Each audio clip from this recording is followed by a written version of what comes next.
Hi everyone, Flora here, certified simplification coach and minimalism mentor, and I've been helping women like you declutter their lives for over 27 years. And I recently got a question saying, Flora, I'm getting ready to do a full weekend declutter session, aka a full weekend purge. Can you help me plan? Today's video is all about that. I'm going to help you create your full weekend decluttering plan. Now, normally this is something that I do only with my private one-on-one clients, but today I'm going to help you do just that. Now, I do recommend that you watch this video twice. The first one all the way through, just so that you can kind of get an idea of where we're going here. And the second time when you're watching it is to take out a notebook and actually write down and plan all of the things that I'm going to walk you through today. All right? Okay, so let's get started. The first thing that we're going to look at is, what is the date of your declutter weekend?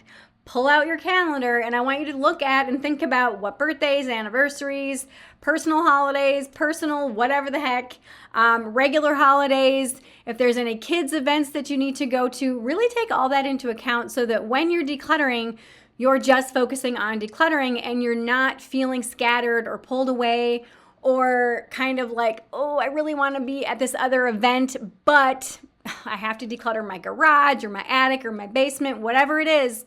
Pick a date that does not conflict with any other date on your calendar. The second thing to think about is, what areas or spaces or rooms do you want to declutter? So again, this could be the basement, this could be the attic, this could be the main living area, this could be your garage, whatever it is. If you have a storage outbuilding, it could be that.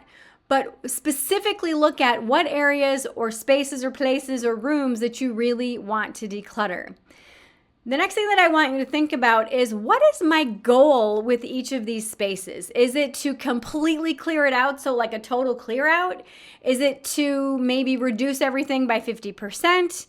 Is it to just do a clutter review? I've done many videos about what a clutter review is. It's when you actually just peruse and sort through all of your stuff without the intention of getting rid of anything. This eliminates that fear of, oh my God, what if I get rid of something that I actually need and use, and so that eliminates that. But again, think about, what is your goal with each space? Is it a total clear out? Is it a 50% reduction or 75% reduction or even a 25%? Or is it just a clutter review? And then also ask yourself, how much time do I want to commit to each space? So let's just say that you just want to do the garage. So, and you have 2 full days. Okay, perfect. So the first day you could tackle the first half, the second day, the second half, or you could just do bags one day, boxes the next day. Again, how much time do you want to commit to each space? If you're doing multiple spaces, maybe you have the garage and the attic. Okay, so one day for one day for the other. If you have 5 rooms, maybe one of them is really packed full, the other maybe 2 or 3, maybe not so much, and then one of them is maybe very sparse. And so you can kind of guesstimate how long it might take you in each room and then double that. Because that's usually what happens when we start to declutter, is things usually take a little bit longer than we think that they will. All right, the next thing is, I want you to plan for removal of the things that you are going to take out. So what is your plan for your trash? What is your plan for donations? And what is your plan for those big ticket items or those really large items? Are you going to throw everything away? Are you going to donate everything? Are you going to sell it? Are you going to give it away for free? Really give yourself permission to really be honest. Like, if I literally take everything out and do a full clear out, where am I going to put all this stuff? Do I have a trunk that I could put all this in? Do I have a pickup bed? Do I need to hire a dumpster? Especially if you're going to throw a lot of stuff away that can't be donated. A lot of stuff that gets, sent to donation houses or, places, a lot of those get thrown away because it's stained, it's ripped, it's literally just junk. So really think about, what is your plan for your trash? What is your plan for the things that you're going to donate? And what is your plan for the large items that you could possibly sell or possibly give away? Think about that beforehand. Now, usually when you kind of plan a purge, There are usually items that you're like, yeah, I haven't used those kayaks in 10 years. I think I might donate those, or I think I might sell those. Or there's a big piece of furniture that I know I'm going to need help moving. And maybe I want to sell it. Maybe I want to give it away. Start to kind of think about that and plan the purge. Plan this. Also, do you need to or do you want to pre-schedule a pickup for your area? A lot of places have bulk pickup. So if you have like bulk trash, you can pre-schedule it and say, okay, 2 Saturdays from now, they're going to pick it up. Or maybe 2 Tuesdays from now, they're going to pick it up. So that means you've got 2 full weeks to have all of the stuff out on the curb for them to then go pick up. So do you need to pre-schedule that? Again, these are all things to think about. All right, number 4 is I want you to create a schedule. Now that you've figured out the day or days that you're going to be doing your decluttering, now that you've thought about, okay, what am I going to do? Like, which areas am I going to do? What's my plan and goal for each area? And then you already know, again, what you're going to be doing with all of the items that you're taking out. Now I want you to think of a schedule and say, okay, so if I'm going to tackle these 4 areas and I'm going to do these 2 on the first day, these 2 on the second day, okay, perfect. What's my plan of action? So I recommend that you take breaks every hour or 2. Otherwise, you're probably going to get really tired. And I know this from 27 years of experience. You need to refresh yourself. You need to have some water. You need to have a snack. We're going to talk about snacks in a second. You need to keep your energy up. And if you're constantly powering through, you're going to get tired, and I don't want you to burn out. So create a schedule. So Saturday a.m., what time do you want to start? And when do you want to take your first break? Okay, so you could put 9 to noon, perfect, 3 hours. Make sure you have a break, maybe at the 1.5 hour mark. Okay, when you have a break, have some snacks ready. Again, we're going to talk about meals in just a second. And then Saturday afternoon, what time do you want to work from maybe 1 o'clock until 5 o'clock or 1 o'clock until 4 o'clock, whatever it is. Create a schedule and try to stick with that. Now, you are going to have more energy in the morning versus in the afternoon or evening typically. Sometimes if you're a night owl, your schedule might be maybe you start at 1 in the afternoon and you go to 1 in the morning. Perfect. Pick a schedule that works for you, okay? But schedule in those breaks and have kind of a time slot that is going to work for you. All right, number 5 is plan your snacks and your meals. This is something that usually people don't even think about, and it's kind of an afterthought, and they're like, oh shit, I'm starving. What are we gonna do for dinner? Okay, so before you even get started, and again, this is one of the reasons why we're doing this, I want you to think about, let's just say you're doing it Saturday and Sunday. So what breakfasts can you make that fuel you, that don't cause a spike and crash of blood sugar, that really just fuel you and make you feel really good and with sustained energy? Think about what you want for breakfast on Saturday and what you want for breakfast on Sunday, and if you want to pre-make those, or if you want to make them the day of. Now, I also want you to think about lunch.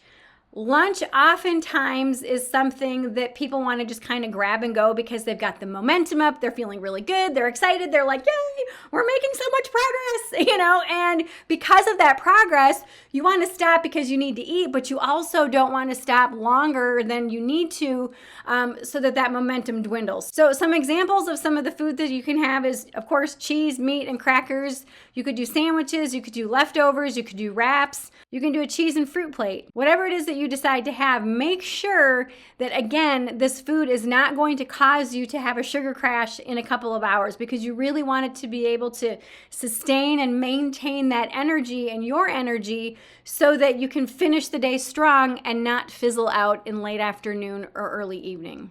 Then again, think about, okay, what are we going to have for dinner? Do you want to do a crock pot meal that you can throw in the morning and then by dinner time it's finished? Or do you want to do delivery? Do you want to pre-make it maybe on Friday so all you have to do is just warm it up? really think about, again, what type of food do I want to eat after a long day of decluttering that is going to allow me to still sleep really good, because I know some people have issues. If you eat a lot of carbs in the evening, you don't sleep well. So does it need to be a real deep protein rich meal? Does it need to be a light meal? Or do you want to fast and not eat for dinner at all? Again, all of these things really should be taken into account, because again, meals are something that are the last thing on people's mind when they go to declutter, because they're just like, I'm going to declutter, I'm going to do all the things. And then they're like, oh shit, I'm really hungry. So planning this ahead really gives you permission to fuel your body and sustain yourself on a long weekend where you're going to be physically active the entire weekend. All right, the next thing, number 6, look at your supplies, see what you have, and what do you need to purchase. Okay, so we've got boxes, we've got trash bags, we've got packing tape for the boxes if you're going to be using them, a marker to label the boxes or trash bags, and also gloves and a mask if it's dusty. I personally am someone who is allergic to dust mites. So I need to have a mask and gloves when I do any type of decluttering when it comes to attics, basements, closets, anything that's been stored up for at least 6 months or more, because I'm getting itchy just talking about it. Otherwise, I get itchy and then my neck itches. I get kind of wheezy. So I use a mask and gloves when I go to kind of clean these things out and declutter them. So again, take into account what you're going to be doing, what your goal is with each one of your spaces. Are you going to do a total clean out? Are you going to do a 50% clean out? Do you need new bins, new boxes? I know many of my clients move from having, like cardboard boxes into having plastic totes or wicker totes, whatever it is. And so if you have the goal of, let's just say you've got 40 boxes and your goal is to whittle down to 10, do you want to then, instead of have 10 cardboard boxes, go from 40 cardboard boxes down to 10 plastic see-through totes? This is something to think about, because then, if it fits, then you can keep it. But if things are starting to fill up and you're like, oh my gosh, I need to be a little bit more brutal and ruthless about what I'm actually keeping versus maybe keeping all of it, that's going to help you with all of your decluttering efforts. And again, all of this depends on what is your ultimate goal for the space that you are decluttering. So again, I highly recommend getting brand new boxes or bins or totes if you're planning on downsizing, and only put in what fits into those new bins and boxes and whatnot. Okay, that brings us to number 7. Get help. I have a video called Body Doubling that I want you to watch directly after this video. I'm going to post it in the comments below. I'm also going to post it whichever direction after this video. You'll see it pop up. But body doubling is something that is really so beneficial when it comes to decluttering and when it comes to how much we actually get done, our mindset, our motivation, our momentum, all the things. Body doubling is just the way to go. But also, the cool thing about getting help is that you can get so much done so much faster because someone else is there to help you out, to get boxes, to get bags, to move the boxes and the bags once they're filled up, to help you move the furniture or help you move maybe heavy things or just kind of cumbersome or awkward things. So helpers will help you stay focused during the day, and again, help you get more done in less time. And the last thing that I want to share with you today, number 8, plan your playlist. Have music. Even if you're not a real music-y person, have something in the background to break up the monotony of just the silence. Now, I personally am someone that I need silence to focus. I need silence to be able to just concentrate on anything except for when I'm decluttering. I love having music play. So I want you to think about, any type of upbeat songs, any type of sing-along songs, nothing too low-key, nothing too relaxing. But think of those times where you felt your best in life. Think of those times where, like, anytime you hear this type of music, you're like, oh, hell yeah. You just start jamming and you just feel really, really good. Pick a playlist like that. Now, you can go on to Spotify, you can go on to iTunes, and there's all kinds of pre-made lists that you can select from. Or if you have Pandora, whatever. But give yourself permission to pre-plan your playlist as well, because again, we want to keep your momentum up and high throughout the entire weekend. Speaking of decluttering, I invite you to join me for our next virtual decluttering day this Saturday, April 26th from 9 a.m. to 2 p.m. Pacific Standard Time. To register for this event, there are limited spots open for this event. To register for this event, click the link below, save your spot. We're going to be together for 5 full hours. Now, the cool thing about this event is that I can help you with your personal and specific space, whatever it is that you're decluttering.